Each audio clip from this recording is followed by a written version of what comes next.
Episode 6 of the off season, and we've got the recently retired Kade Kolodjashnij with us. KK, thanks for joining us.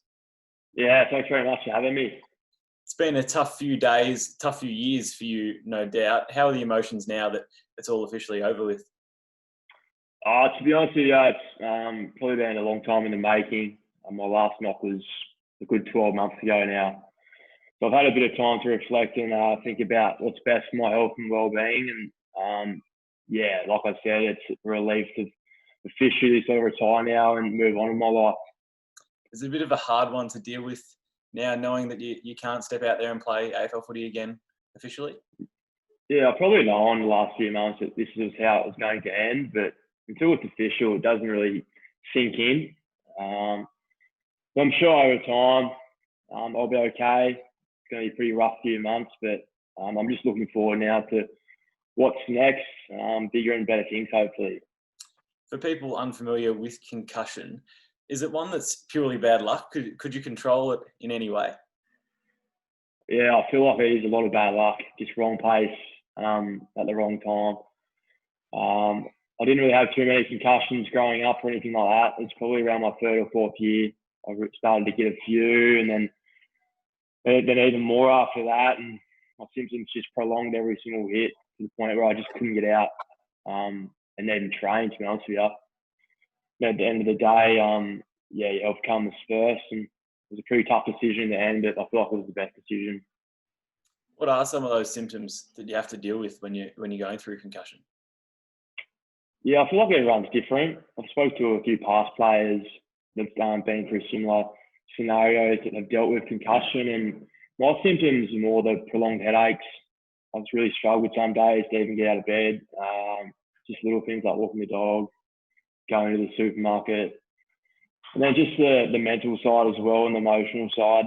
I felt at times I was probably a little bit on edge for no real reason, a bit agitated, things like that. It's not my nature really at all. So just little things like that, as well as even when I tried to run, like I just couldn't run. I just get a pressure in my head and get really dizzy and groggy. So at the time it was pretty concerning, but yeah, I'm happy to say now that I'm back in a better place. I'm exercising and feeling a lot better mentally now as well. Are those headaches and stresses, are they things that are still lingering or things that could come back at all, do you know?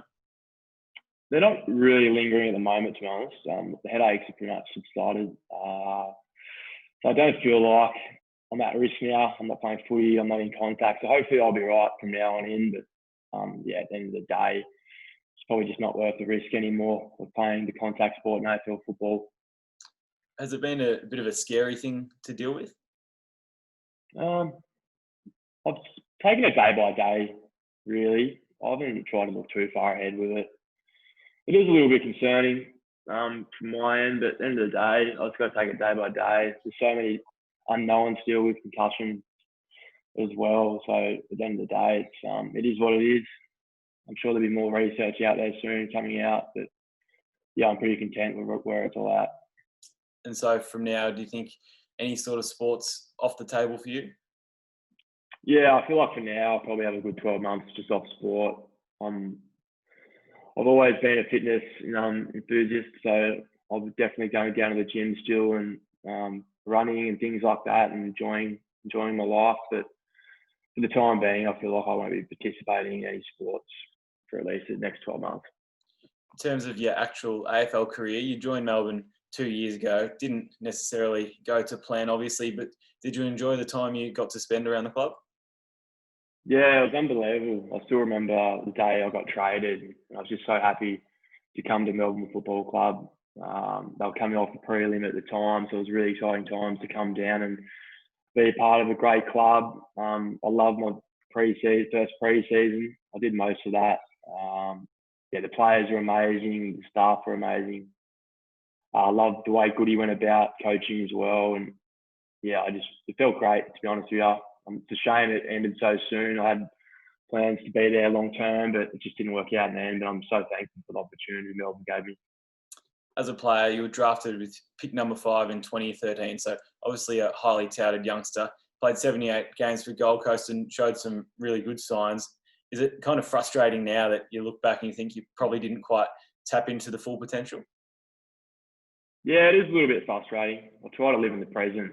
I do a lot of meditation and stuff now. I try not to get too caught up in the past, but in saying that, yeah, it is a little bit frustrating, to be honest, coming in as an 18-year-old and having a really good start to my AFL career, playing pretty much every game for my first 3 seasons. And I felt like I was really developing as a player, and I was going to go on to bigger and better things, but it just didn't work out the way I planned. But that's life, I guess. I just got to deal with that now. I'm just looking forward to what's next and continue to grow as a person. I've taken so much out of playing AFL footy, and I've grown so much as an individual. So I'm just so grateful for that. Meditation and those sort of things away from footy, have they really helped in the past couple of years? Yeah, it's helped a lot. Melbourne Football Club ran meditations pretty much every day before training, and I've implemented that now into my everyday routine, even though I'm not playing footy. And there's a lot of talk around these days, a lot of people dealing with their own battles and the stresses of social media. So to sort of wake up every morning or just once a day, tapping into mindfulness, it allows me to keep in the present and, sort of have that happy and healthy mind. You touched on moving on to the next phase of your life. I've heard insect repellent is on the cards. Can you give us a bit of an insight into what's going on there? Yeah, it's quite a unique story, mate, to be honest with you. I told a few of the boys when I was starting the venture, and I was like, what the hell are you doing with insect repellent, mate? Like, come on, most boys are into the wellness and fitness space, obviously being in the AFL environment. I've actually got a candle here today, mate, to show you. It's the Settlers candle. These are the best sellers, all natural. So we're really excited about that. Me and my business partners looking to get into a few big retailers and do some partnerships in the next sort of 6 months or so. So it's really exciting. It gives me something to look forward to now, away from football. How long have you been working on that one in the background? So I've had a bit of spare time. The last few years I've been in rehab. So as much as I can, I've been hands-on helping out with that. But it's actually in Queensland, the company and the headquarters. So I've been sort of tapping where I can. It's hard when I was in Victoria. But I'm back on the Gold Coast now, so I'm looking to help out more of that. And just, like I said, it's really exciting. There's nothing really like it on the market. Most insect repellents are fragrance and a little bit toxic, to be honest with you. So it's good to have an all-natural product and come into that niche market. You're on the Goldie at the moment. Obviously, you've been in Melbourne the past 2 years, and you're born in Tassie. What's the next few years in the future look like for you? Where are you looking at basing yourself? Yeah, so I grew up in Tassie. I definitely won't be going back there. A bit too cold for my liking. I've softened up a little bit. Moving to the Gold Coast as an 18-year-old.